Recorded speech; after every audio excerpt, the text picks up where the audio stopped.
بسم الله الرحمن الرحيم. الحمد لله رب العالمين، والصلاة والسلام على سيد الأنبياء والمرسلين محمد وعلى آله وأصحابه أجمعين. أما بعد، أعوذ بالله من الشيطان الرجيم. بسم الله الرحمن الرحيم. وإن طائفتان من المؤمنين اقتتلوا فأصلحوا بينهما فإن بغت إحداهما على الأخرى فقاتلوا التي تبغي حتى تفيء إلى أمر الله فإن فاءت فأصلحوا بينهما بالعدل وأقسطوا إن الله يحب المقسطين. إنما المؤمنون إخوة فأصلحوا بين أخويكم واتقوا الله لعلكم ترحمون. وقال النبي صلى الله عليه وسلم: ليس الكذاب الذي يصلح بين الناس فينمي خيرا، أو كما قال صلی اللہ علیہ وسلم.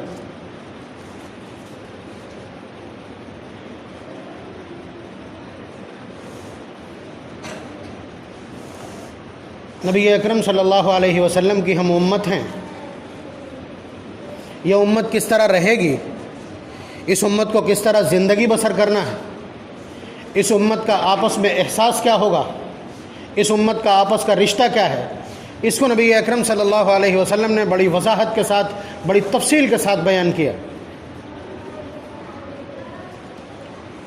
دیکھیے الفاظ روایت کے. نبی اکرم صلی اللہ علیہ وسلم فرماتے ہیں: مثل المؤمنین فی توادہم وتراحمہم کمثل جسد اذا اشتکى منہ عضو اشتکى سائر الجسد بالسہر والحمى.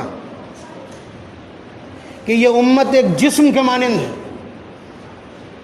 وہ اس دھرتی کے کسی چپے پر اور اس دھرتی کے کسی بھی خطے پر اور کسی بھی گوشے میں بستا ہوا ایمان والا ہو، وہ آپس میں رشتے کے ساتھ جڑا ہوا ہے اور وہ اس جسم کا حصہ ہے.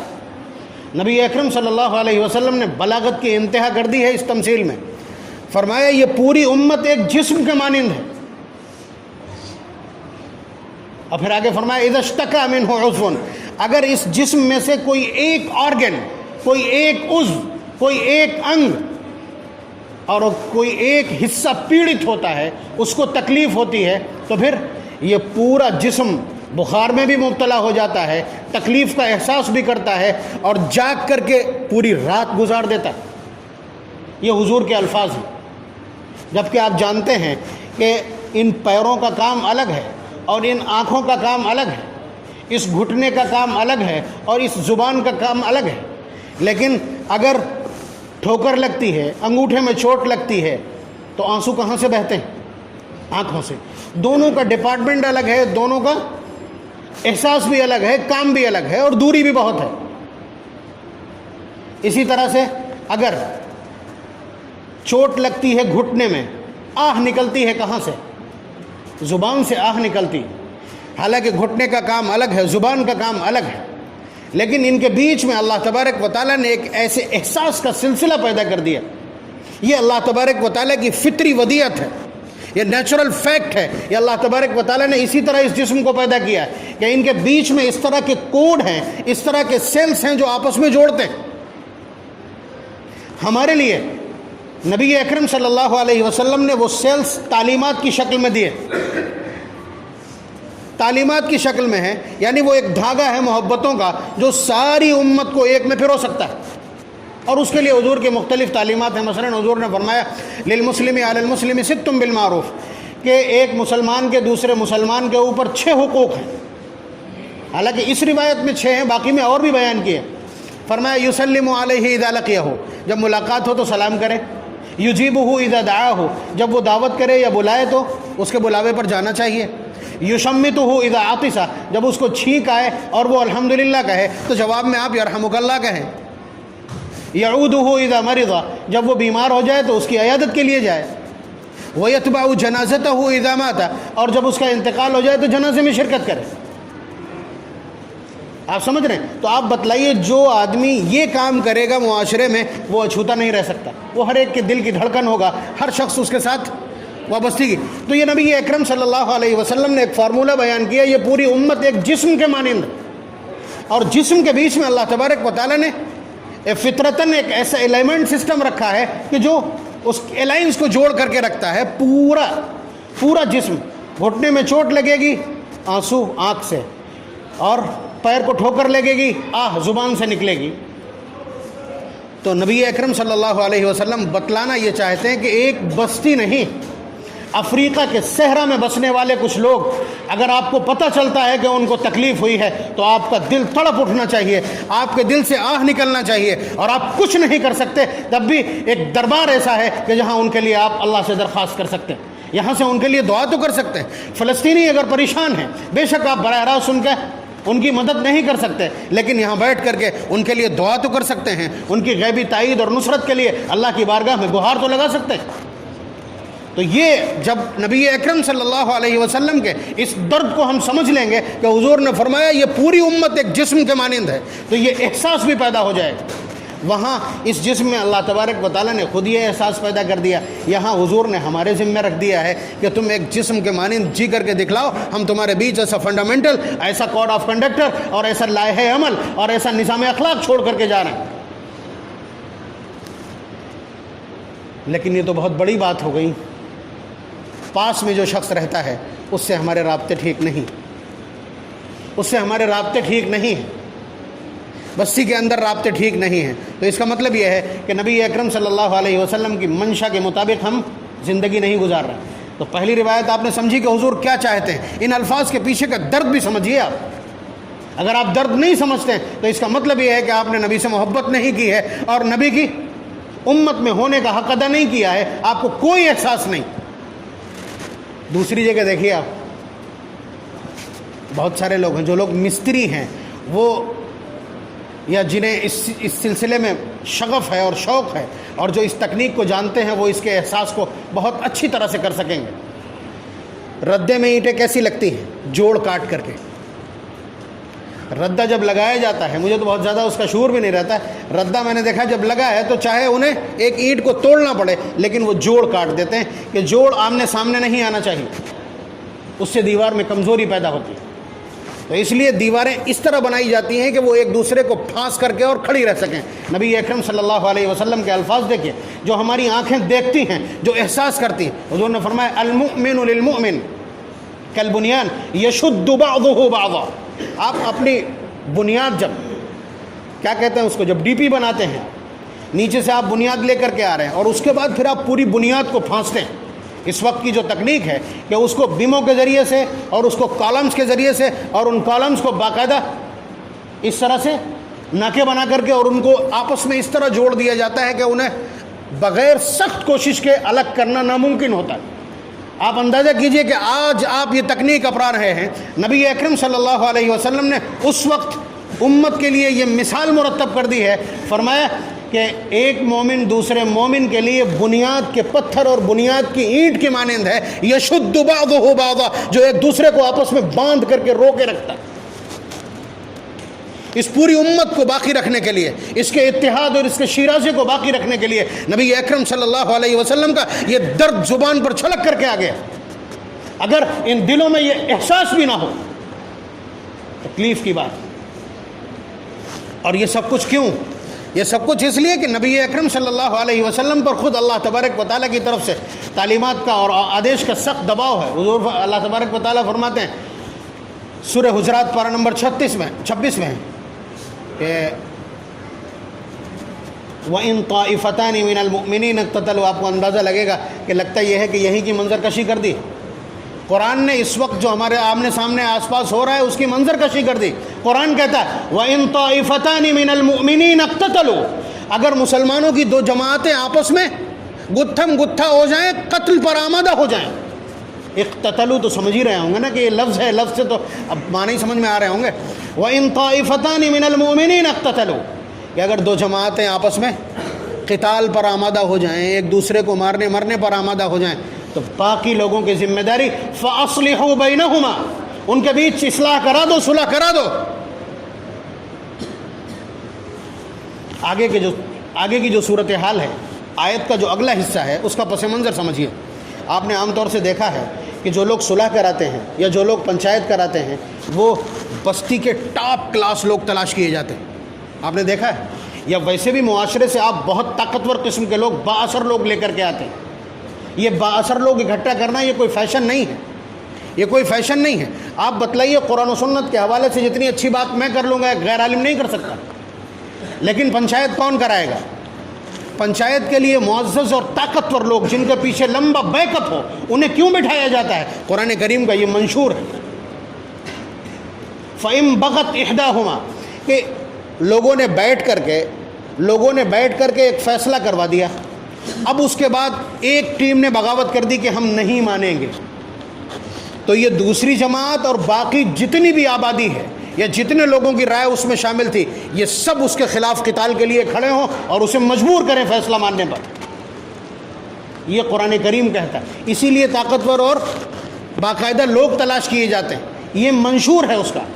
اب تو یہ حالات ہیں کہ کوئی کسی کی بات ہی نہیں مانتا ہے. پنچایت کر دی وہ کہتا ہے ہم نہیں.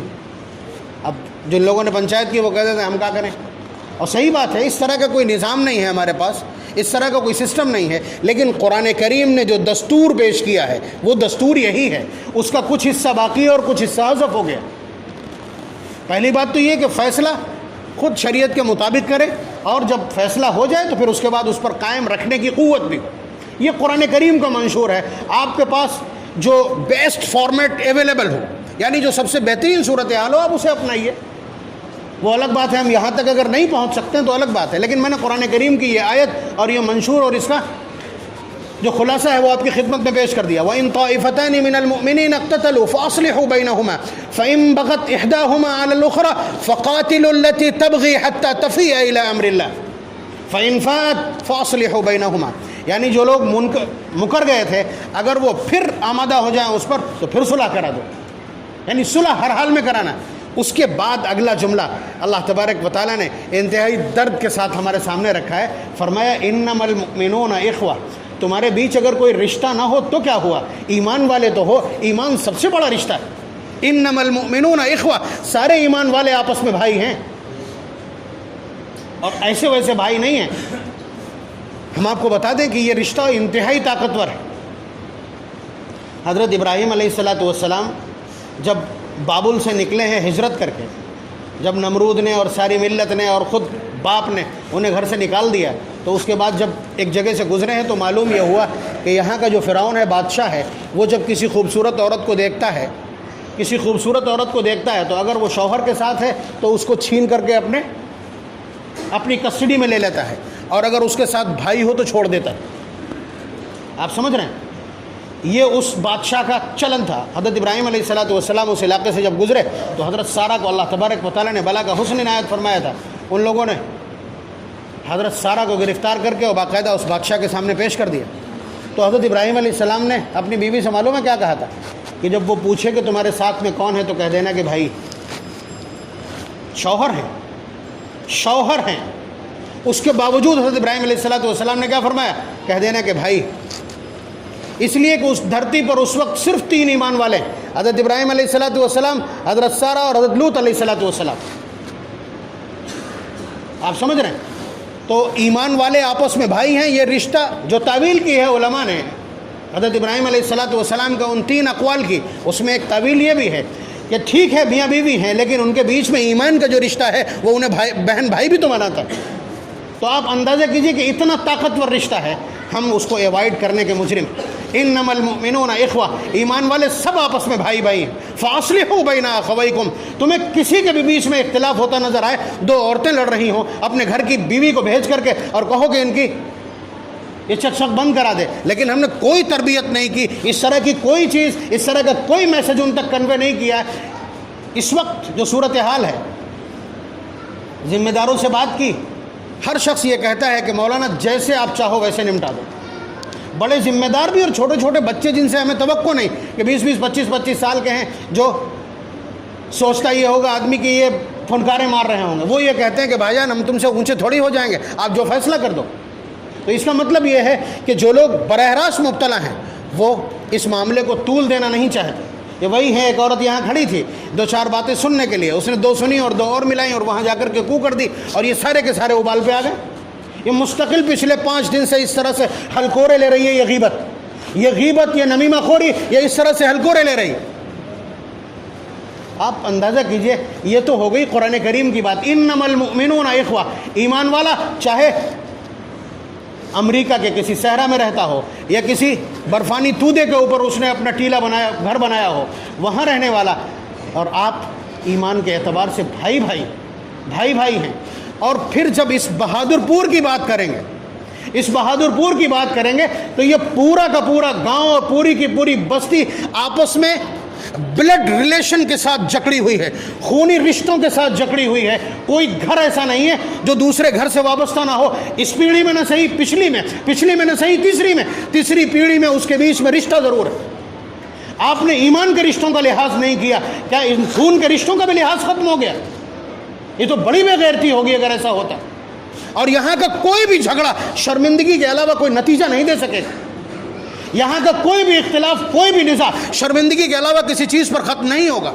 آج آپ اپنا غصہ دکھا کر کے آپ ان کے خلاف NCR FIR کرا دیجئے، مقدمے کرا دیجئے، وہ آپ کے خلاف NCR FIR کرا دے، اور اس کے بعد پھر ایک لہرہ سے، گنارے سے وہ ذمہ دار لوگ، دردمند لوگ یا علاقے کے علماء آپ کے بیچ آ کر کے آپ کی خوشامد کر کے ان کی خوشامد کر کے آپ کو پھر سمجھوتے پر لا کر کے رکھیں گے. اور میں نہیں سمجھتا کہ اس بہادر پور کے اندر کسی سینے میں ایسا پتھر کا دل ہو جو ذمہ داروں کی بات ٹال دے.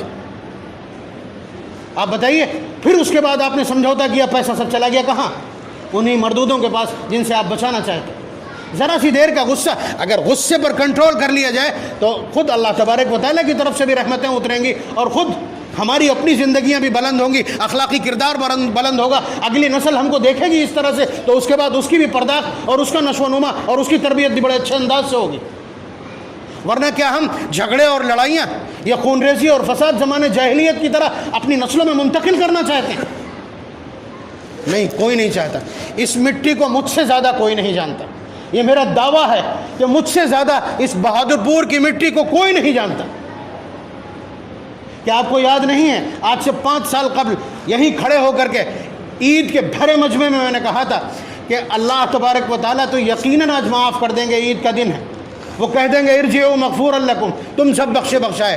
ہمارے آپس کے جو حقوق ہیں وہ ہم کو ہلگا دیں گے. اس لیے ایک دوسرے کے حقوق معاف کر دینا، ایک دوسرے کے حقوق معاف کر دینا. تو مجھے جو کچھ یاد ہے وہ یہ ہے کہ 3 دن پہلے جن 2 کے بیچ میں مقدمات دائر ہوئے تھے ان میں سے چھوٹا والا بڑے والے کے گلے لگ کے کہتا تھا کہ مجھے معاف کر دینا. کوئی ایک ایسا شخص نہیں تھا جس نے گلے لگ کر کے دوسرے سے معافی نہ مانگی.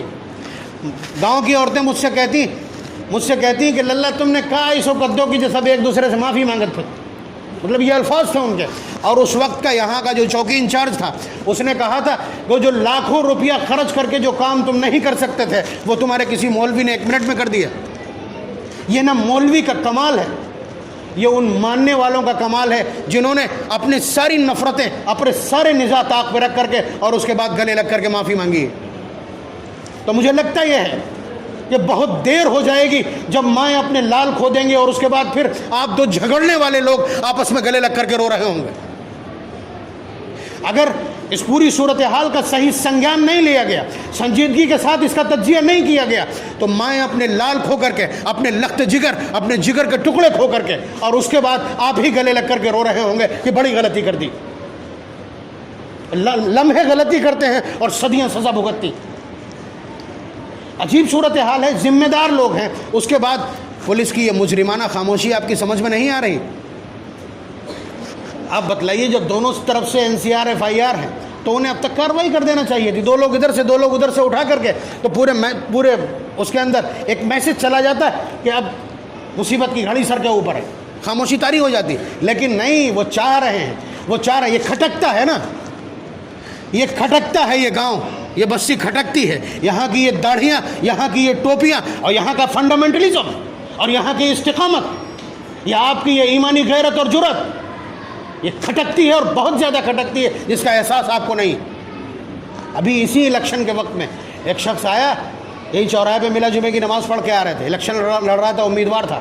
کہنے لگا آپ مولوی لوگ مل کے سب فیصلہ کر لو، آپ ہمیں لڑائی دو، وہ چھوڑ دیجئے اس کی وہ بات چھوڑ دیجئے، اس کی بنتی اور اس کی گہار چھوڑ دیجئے، لیکن اس کے الفاظ دیکھیں کہ آپ مولوی لوگ مل کر کے یہ فیصلہ کر دیجئے. یعنی یہ میسج باہر تک کنوے ہو چکا ہے کہ یہ بستی وہی کرتی ہے جو ان کے مولوی کہتے ہیں.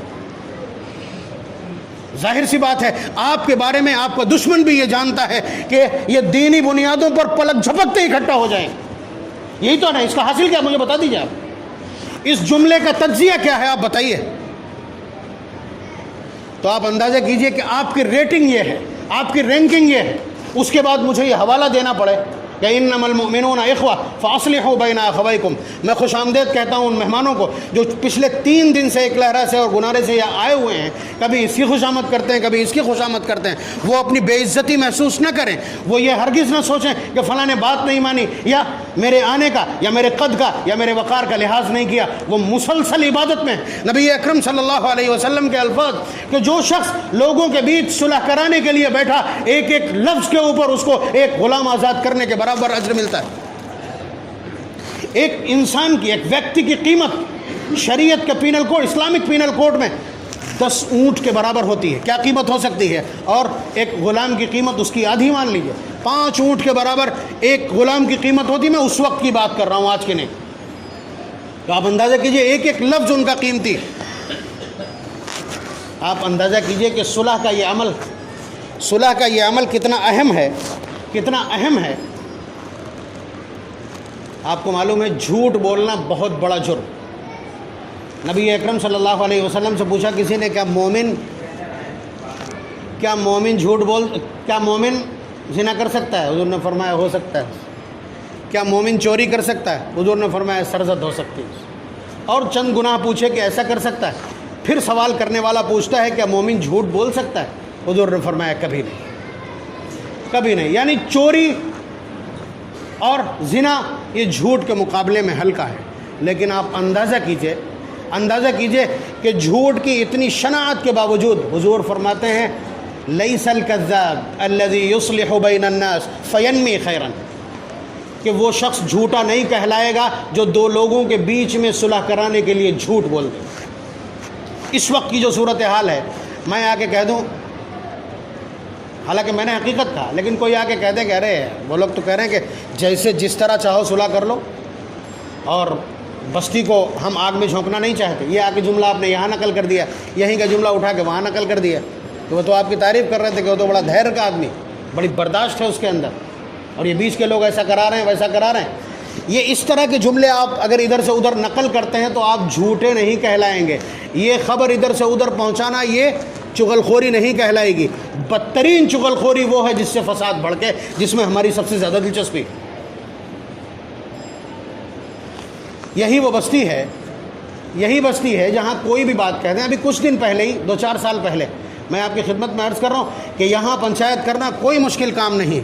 اور بالخصوص اس پوری بستی کی کمزوری, ہم اس وقت اس کو کمزوری کہہ دے رہے ہیں, لیکن یہ کائنات کی سب سے بڑی خوبی ہے کہ اگر ان کو آپ کوئی بات شریعت کے ریپر میں لپیٹ کر کے یہ کہہ کر کے کہہ دیجئے کہ یہ دین کا تقاضا ہے, یہ اللہ کا رسول کہتا ہے, اور یہ اللہ کا ارشاد. میں ابھی تک تو کم از کم ان لوگوں کو نہیں جانتا ہوں جو اس سلسلے میں اپنا سر تک اٹھا جائیں. اور ایک بار نہیں, میں 20 بار اس کا مشاہدہ کر چکا ہوں. میں بتلا رہا ہوں کہ ابھی 3-4 سال پہلے 2 ایسی جماعتوں کے بیچ جن کے بڑے بڑے کنبے ہیں وہ آپس میں ٹکرا گئے. اتفاق کی بات ہے کہ موجودہ جو پردھان تھے وہ ان کے دونوں حامی اور ان کے ملنے والے لوگ. تو اب ایسے میں وہ جس کی بھی بات کہہ دیں, انصاف کی بھی بات کہہ دیں, اگر دوسرے کے خلاف جائے گی تو الزام سر پہ آ جائے گا. تو ایسے وقت میں دوسرے لوگوں کو سرگرم ہونا پڑتا ہے. میں ایک چھوٹا ہوں ان تمام لوگوں کے مقابلے میں, بڑی کم عمر میری, لیکن میں نے مجمع میں کھڑے ہو کر کے صرف اتنی گزارش کی تھی کہ میری گزارش اور میری درخواست یہ ہے کہ پیچھے جو کچھ ہو چکا ہے اس میں سے کسی بات کو اب تذکرے میں نہ لانا. اب بتائیے پنچایت میں کیا یہ ممکن ہے؟ جب تک پچھلی بات نہ ہو تو پنچایت کہے گی, لیکن پنچایت نہیں, صلح ہوتی ہے جب, تو پھر اس طرح کی چیزیں ماننا پڑتی. میں نے اتنی گزارش کی تو بھائی کھڑے ہوئے یہی موجود ہیں, بھائی کھڑے ہوئے کہنے لگے اب بچو کا کان. یہ بصیرت ہے, یہ تحمل ہے, یہ بات کو سمجھنے کا سلیقہ ہے, یا قرآن و سنت کے سامنے سرنڈر کرنے کی وہ امپاورمنٹ ہے جو اللہ تبارک و تعالیٰ چاہتے ہیں کہ بندوں کے اندر ہو. یہی ایمان کا نچوڑ سار اور خلاصہ. کہتے ہیں اب رہیے کا آگو کان. تو اس وقت کے موجود صاحب نے کہا کہ پھر کھڑے کیوں نہ ہو, فلاں کا نام لیا کہ کھڑے کیوں نہ ہو, گلے ملن کی. آپس میں گلے لگے اور رونے لگے. تو ایک صاحب نے کہا کہ اس بات پر مٹھائی تقسیم ہونا چاہیے کہ اتنی بڑی پنچایت اتنی آسانی سے نمٹ گئی. اس میں بھی کسی پنچایت کرنے والے کا کوئی کمال نہیں ہے، ان دلوں کا کمال ہے جو اس طرح کا انقیاد رکھتے ہیں، اس طرح کی فرما برداری اور اطاعت اور بات ماننے کا جذبہ رکھتے ہیں۔ تو میں امید کرتا ہوں اس طرح کا کوئی بھی معاملہ ہو، اگر انہیں یہ معلوم ہوگا کہ ان کا نبی اور ان کا پالنہار یہ چاہتا ہے کہ آپ اپنے تمام جذبات کو، اپنے سارے غصے کو اور اپنے تمام تر انتقامی وساوس کو کنارے رکھ کر کے بستی کی خاطر، ملت کی خاطر اس کو چھوڑ دیجئے، اس کو چھوڑ دیجئے، اس لیے کہ آپ کو معلوم ہے کہ اگر یہ معاملہ آگے بڑھے گا، ظاہر سی بات ہے حملے ہوں گے، 50 آدمی ادھر سے اور 50 آدمی ادھر سے وہاں لکھ دیے جائیں گے، اور 50 آدمی اگیات لکھ دیے جائیں گے، بہادر پور ختم ہو گیا، بہادر پور کی بیک بون پوری طرح سے ختم ہو جائے گی۔ اور یہ ڈھانچہ جو آپ کو لگ رہا ہے، آپ کو اندر سے نہیں لگتا، باہر والوں کو بہت خوفناک لگتا ہے یہ پورا منظرنامہ، اور وہ انتظار میں ہے کہ کب ایسی نوبت آئے۔ لیکن میں گزارش کرتا ہوں، درخواست کرتا ہوں، بھیک مانگتا ہوں، مجھے یہ اختیار ہے اور مجھے یہ قابو بھی ہے کہ میں نام لے سکتا ہوں، جمیل بھائی، یوسف بھائی، ادھر سے نصر الدین اور نظام الدین، میں بھیک مانگ رہا ہوں ان کے سامنے کہ آپ اپنی جماعتوں کو قابو میں کر لیجئے، ورنہ نہ یہ بستی کے حق میں ہوگا نہ یہ ملت کے حق میں ہوگا۔ اگر آپ کو ذرا سا بھی درد ہے اپنی بستی کی، اور اگر ذرا سا بھی احساس ہے اس امت کا، اس ملت کا، یا اس کے مٹ جانے کا، تو آپ اپنے انتقام کے جذبات، اپنے غصے اور اس وقت کے احساسات کو لگام دیجئے اور قابو دیجئے، اور مثال پیش کیجئے آگے آنے والی نسلوں کے لیے کہ حالات کتنے ہی بگڑ جائیں، غصہ کتنا ہی ہو، نقصان کتنا ہی ہو چکا ہو، ملت کی خاطر، بستی کی خاطر، رشتوں کی خاطر، آگے آنے والی نسلوں کی خاطر ہم کسی بھی سمجھوتے کو انجام دے سکتے ہیں، ان ساری چیزوں کی آبرو بچانے کے لیے۔ کیا یہ ممکن نہیں ہے؟ کیا یہ ممکن نہیں ہے؟ بستی کے ذمہ دار مل کر کے اس کو ممکن نہیں بنا سکتے؟ بنا سکتے ہیں۔ اللہ تبارک و تعالیٰ کا ارشاد، انما المؤمنون اخوہ فاصلحوا بین اخویکم، کہ سارے ایمان والے آپس میں بھائی ہیں، اگر ان کے بیچ اختلاف ہو جائے تو صلح کرا دیا کرو۔ نبی اکرم صلی اللہ علیہ وسلم کے ارشادات کی لائن ہے اس طرح کی کہ ایک ایک لفظ بولنے والے کو اجر ملتا ہے۔ اس لیے خدا کے لیے اور بستی کی خاطر، ملت اور امت کی خاطر، اور موجودہ جو حالات ہیں ان حالات کے تناظر میں آپ اپنے آپ پر قابو پائیے، اپنے غصے کو تحمل میں بدلیے۔ نبی اکرم صلی اللہ علیہ وسلم کی سیرت کے 2 پارٹ ہیں، ایک پارٹ 13 سال کا ہے اور ایک پارٹ 10 سال کا ہے۔ 13 سالہ مکہ مکرمہ سے بلانگ کرتا ہے اور 10 سالہ مدینہ منورہ سے بلانگ کرتا ہے، اور جو بڑا حصہ ہے مکہ مکرمہ کا، اس میں اگر آپ نبی اکرم صلی اللہ علیہ وسلم کی سیرت کا خلاصہ تلاش کریں گے، نبی اکرم صلی اللہ علیہ وسلم کی تعلیمات کا خلاصہ تلاش کریں گے، تو ایک لفظ میں اس کو بیان کیا جا سکتا ہے کہ حالات کا سامنا کیسے کیا جاتا ہے، اور حالات جب نامساعد ہوں، آپ کے مخالف ہوں، تو برداشت سے کام لے کر کے کیسے فتح کی بنیادیں رکھی جاتی۔ صلح حدیبیہ کا حال، جب نبی اکرم صلی اللہ علیہ وسلم عمرہ کرنے کے لیے جا رہے ہیں، مکہ مکرمہ سے 6 کلومیٹر دور تقریباً حدیبیہ کا مقام ہے، وہاں پر حضور کو روک لیا جاتا ہے کہ آپ اندر انٹری نہیں کر سکتے، اگلے سال آپ آئیں گے بغیر ہتھیار کے آئیں گے، یہ ان لوگوں نے کہا۔ اس کے بعد صلح کے لیے بیٹھ گئے، 3 شرطیں آپ اندازہ کیجئے، یہ صلح کا انداز ہوتا ہے۔ جب صلح ہوگی تو اللہ تبارک و تعالیٰ کی طرف سے عنایت ہوتی۔ ان لوگوں نے کہا کہ ہمارے یہاں سے، یعنی مکے سے کوئی آدمی اگر آپ کے پاس جائے گا تو آپ کو وہ واپس کرنا پڑے گا، چاہے وہ مسلمان ہو، چاہے وہ مسلمان ہو جائے، اگر آپ کے پاس مدینہ جائے گا تو واپس کرنا پڑے گا۔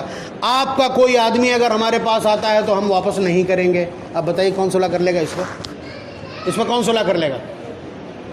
اور اس کے علاوہ یہ کہ آپ ابھی نہیں جائیں گے مکہ مکرمہ میں، نہ تلواریں لے کر کے اور نہ خالی ہاتھ، آپ ابھی واپس جائیے یہاں سے اور اگلے سال آئیے گا۔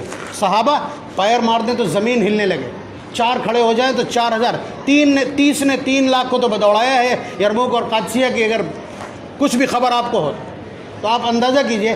اس کے باوجود حضور نے فرمایا ڈن، ٹھیک ہے۔ آپ سمجھیے کہ حضرت عمر رضی اللہ تعالیٰ نے اتنا آگ ببولا ہو گئے اور جا کر کے حضور کے سامنے سوال داغ دیا، فرمایا کہ اللہ کے رسول کے ہم حق پہ نہیں ہیں، حضور نے فرمایا ہاں حق پہ ہیں. کیا آپ اللہ کے برحق رسول نہیں ہیں؟ فرمایا بالکل ہیں. کیا یہ قرآن برحق نہیں ہے؟ حضور نے فرمایا بالکل ہے. فرمایا پھر یہ اتنا دب کر کے صلح کیوں؟ تو حضور نے فرمایا اللہ تبارک و تعالیٰ کی طرف سے اشارہ یہی. غصہ ٹھنڈا نہیں ہوا. حضرت ابوبکر کے پاس گئے اور وہاں بھی یہی سوالات داغ دیے. اتنی تحمل کے ساتھ حضرت صدیق اکبر نے جواب دیا, جھنجھلا گئے. جب صلح لکھی جا رہی تھی تو فرمایا کہ لکھو من محمد رسول اللہ, کہ یہ محمد الرسول اللہ کی طرف سے. تو عروہ ابن مسعود ثقفی نے کہا کہ اگر ہم آپ کو رسول مان رہے ہوتے تو یہ جھگڑے کیوں ہوتا؟ کاٹیے اس کو, رسول اللہ کو کاٹیے, محمد ابن عبداللہ لکھیے. آپ بتائیے. حضرت علی رضی اللہ تعالیٰ عنہ نے کاغذ چھوڑ دیا, فرمایا کہ میں نہیں کاٹوں گا اس کو. تو حضور نے خود پوچھ کر کے اور اس حصے کو قلم زد کیا ہے. تو آپ اندازہ کیجئے اللہ تبارک و تعالیٰ نے فرمایا انا فتحنا لک فتحا مبینا. پھر اس کے بعد اگلے ہی سال حضور مکہ میں فاتح کی حیثیت سے داخل ہوئے. تاریخ انسانی کا اکلوتا اور انمول واقعہ کہ حضور نے فرمایا جو اپنے دروازے بند کر لے انہیں بھی ہم معاف کرتے ہیں, جو ابو سفیان کے گھر میں داخل ہو جائے اسے بھی معاف کر دیں. تو آپ امین ہیں ان ورثوں کے, آپ ان تعلیمات کے علمبردار ہیں, آپ پرچم بردار ہیں. آپ کی سیرت سے مگر نظر بھی تو آئے, آپ کے اخلاق سے یہ سب کچھ نظر بھی تو آئے. آپ کے اندر کوئی تحمل اور بردباری کا کوئی جذبہ دکھے تو کہ آپ محمد صلی اللہ علیہ وسلم کے شاگرد یا امتی ہیں یا ان کے اسوے کے پیروکار یا ان کے فالوور. ابھی جمعے کے بعد ان ساری صلاحیتوں اور قابلیتوں کا پریکشن ہے. ہم امید کرتے ہیں کہ انشاءاللہ یہ بستی اور بستی کا ایک ایک فرد سیرت نبوی کے اس اسوے کے اوپر کھرا اترے.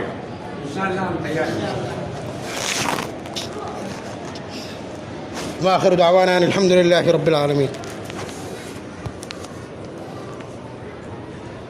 اذان کہلوا دیجیے, ہم خطبہ پڑھ دیں, نماز حافظہ پڑھیں. اللہ